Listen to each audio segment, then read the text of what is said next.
Hello नमस्कार दोस्तों, मैं बीके सिंह आप सभी का अपना यूट्यूब चैनल बीके स्टडी पर हार्दिक स्वागत करता हूं। दोस्तों, आज जैसे कि आपने थंबनेल में देखा होगा, मैंने लिखा है स्पेशल रेलवे ग्रुप डी। लेकिन इसका उद्देश्य ये नहीं है कि सिर्फ रेलवे में ही प्रश्न पूछे जाएंगे। भारत की कोई भी प्रतियोगी परीक्षा में ये प्रश्न जरूर पूछे जाते हैं। दोस्तों, भूमध्य सागर का प्रकाश स्तंभ किसे कहते हैं? दोस्तों, इसका आंसर हो जाएगा स्ट्राम्बोली का। दोस्तों, जैसे कि आप सभी जानते हैं कि मैं एक प्रश्न से कितने प्रश्न बनाने का प्रयास करता हूँ। दोस्तों, आप भी वैसे ही क्वेश्चन को याद करने का और तरीका सीखिएगा। दोस्तों, भूमध्य सागर का प्रकाश स्तंभ किसे बोलते हैं? दोस्तों, इसे बोलते हैं स्ट्राम्बोली को। दोस्तों, जब भूमध्य सागर है तो इससे और सवाल बन सकता है। दोस्तों, जैसे कि भूमध्य रेखा को 2 बार काटने वाली नदी कौन सा? आपसे रिक्वेस्ट है कि मेरे वीडियो लास्ट तक जरूर देखें ताकि मेरे वीडियो का पूरा आनंद आप उठा सके। भूमध्य रेखा को 2 बार काटने वाली नदी कौन सी? 2 बार काटने वाली नदी कौन सी है? दोस्तों, कितने बार सवाल पूछा जा चुका है कि भूमध्य रेखा को 2 बार काटने वाली नदी का नाम बताइए। दोस्तों, ये कितने बार प्रश्न पूछा जा चुका है? तो इसका आंसर हो जाएगा आपका कांगो नदी। दोस्तों, इसका आंसर हो जाएगा कांगो नदी। दोस्तों, और यहाँ इस स्पेस बच रहा है तो मैं लिख दे रहा हूँ। दोस्तों, चलिए आगे के पेज में मैं लिख दे रहा हूँ क्वेश्चन। दोस्तों, और एक सवाल पूछता है कि मकर रेखा को 2 बार काटने वाली नदी का नाम बताइए। मकर रेखा को 2 बार काटने वाली नदी का नाम बताइए। दोस्तों, ये भी बहुत बार प्रश्न पूछा जाएगा। मकर रेखा को 2 बार काटने वाली नदी का नाम बताइए। तो काटने वाली नदी का नाम बताइए। दोस्तों, तो इसका आंसर हो जाएगा लिम्पोपो नदी। मकर रेखा को 2 बार काटने वाली का नदी का नाम है दोस्तों, तो लिम्पोपो नदी। दोस्तों, अगर मेरा वीडियो पसंद आए तो लाइक कर दीजिएगा और ज़्यादा से ज़्यादा शेयर कीजिएगा ताकि मेरे वीडियो सभी के पास पहुँचे। और मेरे वीडियो का पूरा आनंद लेने के लिए कृपया लास्ट तक वीडियो ज़रूर देखें। मकर रेखा को 2 बार काटने वाली नदी लिम्पोपो नदी। और उसके बाद दोस्तों एक और बच रहा है कर्क रेखा। तो कर्क रेखा को 2 बार काटने वाली नदी कौन सी है? दोस्तों, कर्क रेखा को 2 बार काटने वाली नदी कौन सी है? दोस्तों, तो कर्क रेखा को 2 बार काटने वाली नदी का नाम है दोस्तों माही नदी। दोस्तों, माही नदी कर्क रेखा को 2 बार काटती है। दोस्तों, और एक और सवाल बन जा सकता है। दोस्तों, जैसे कि सवाल पूछ देगा कि वह कौन सा महाद्वीप है? दोस्तों, कि वह कौन सा महाद्वीप है? दोस्तों, वह कौन सा महाद्वीप है जहाँ से तीनों रेखा गुजरती है? जहाँ से तीनों रेखा गुजरती है। दोस्तों, ये गुजरती है रेखा का अर्थ आप दूसरा मत निकाल लीजिएगा। दोस्तों, इसका अर्थ है दोस्तों, यानी कर्क रेखा, भूमध्य रेखा और मकर रेखा, यानी तीनों रेखा कहाँ से गुजरती है। आप ज़्यादा अर्थ कुछ अलग मत निकाल लीजिएगा। दोस्तों, मकर रेखा को ये तो बता चुके हैं दोस्तों कि कौन सा महाद्वीप है जहाँ से तीनों रेखा गुजरती है। तो इसका आंसर हो जाएगा आपका अफ्रीका महाद्वीप। दोस्तों, अफ्रीका महाद्वीप। दोस्तों, ये कितने बार प्रश्न पूछा जा चुका है कि तीनों रेखा जहाँ से गुजरती है उस महाद्वीप का नाम बताइए। तो अफ्रीका महाद्वीप। दोस्तों, सवाल कोई भी पूछ सकता है और बदल भी सकता है। दोस्तों, इसके बाद एक और सवाल आता है दोस्तों कि राष्ट्रीय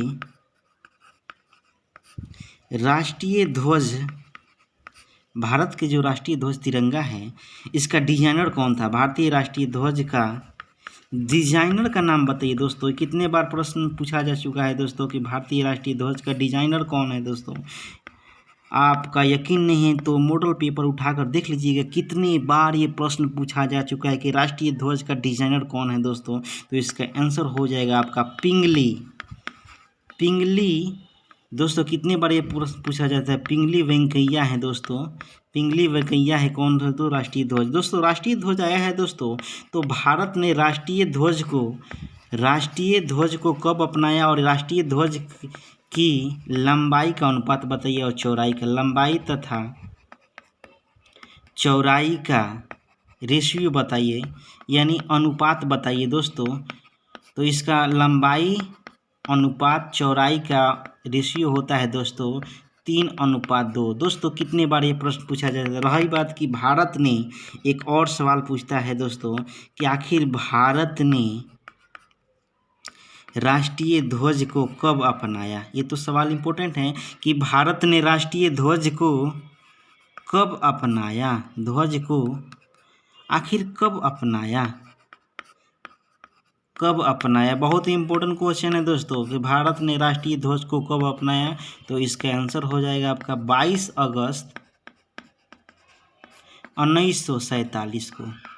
और दोस्तों जब राष्ट्रीय ध्वज अपनाया गया तो राष्ट्रगीत और राष्ट्रगान को भी नोट करा दे। भारत ने राष्ट्रगान तथा राष्ट्रीय गीत को कब अपनाया? राष्ट्रगान और राष्ट्रीय गीत को कब राष्ट्रगान किसे बोलते हैं? जन गण मन को। राष्ट्रीय गीत किसे बोलते हैं? वंदे मातरम को। भारत ने राष्ट्रगान तथा राष्ट्रीय गीत को कब अपनाया?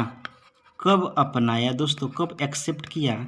तो इसका आंसर हो जाएगा 24 जनवरी 1950। कितने बार पेपर में पूछा जा चुका है कि भारत ने राष्ट्रगान को कब अपनाया, राष्ट्रगीत को कब अपनाया। मैंने 2 प्रश्न को एक ही प्रश्न में लिख दिया दोस्तों। आप भी ऐसे कोशिश कीजिएगा नोट करने का, ताकि आपको याद एक बार करने के बाद दोबारा याद करने की जरूरत नहीं पड़ेगी दोस्तों। एक होता है बहुत इंपॉर्टेंट क्वेश्चन है दोस्तों कि आखिर पंचशील समझौता कब हुआ था दोस्तों। तो पंचशील समझौता कब हुआ था दोस्तों, ये भी बहुत इंपॉर्टेंट है दोस्तों। पंडित जवाहरलाल नेहरू और चीन के बीच में हुआ था दोस्तों। पंचशील समझौता कब हुआ था दोस्तों? तो 1954 में। कब हुआ था?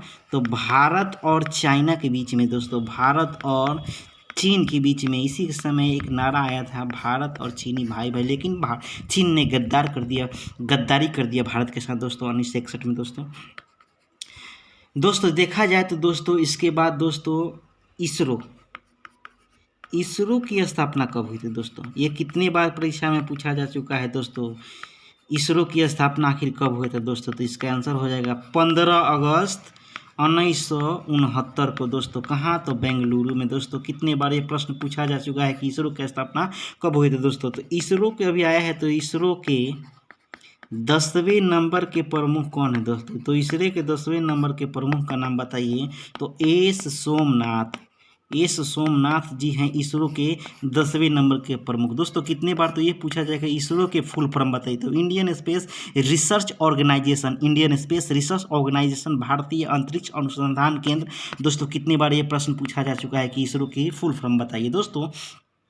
अगर मेरा प्रयास अच्छा लगे तो मेरे वीडियो को लाइक जरूर कर दीजिएगा, धन्यवाद दोस्तों। इसके बाद एक और सवाल पूछता है, बहुत ही इंपॉर्टेंट क्वेश्चन है दोस्तों कि आखिर पेनिसिलिन की खोज किसने की थी दोस्तों? पेनिसिलिन की खोज किसने किया था दोस्तों? पेनिसिलिन की खोज किसने किया था दोस्तों? मैं कोशिश करूंगा कि दोस्तों पूरा नोट कराऊं। मेरा कितना भी कंटेंट है, सवालों का संग्रह है, आप समय के सामने मैं प्रस्तुत करूं। पेनिसिलिन की खोज किसने की थी दोस्तों? इसका आंसर हो जाएगा आपका अलेक्जेंडर फ्लेमिंग ने किया था दोस्तों। पेनिसिलिन का खोज किसने की थी? तो अलेक्जेंडर फ्लेमिंग दोस्तों। कब किया था दोस्तों? तो इसका भी आंसर लिख लीजिए 1928 को दोस्तों।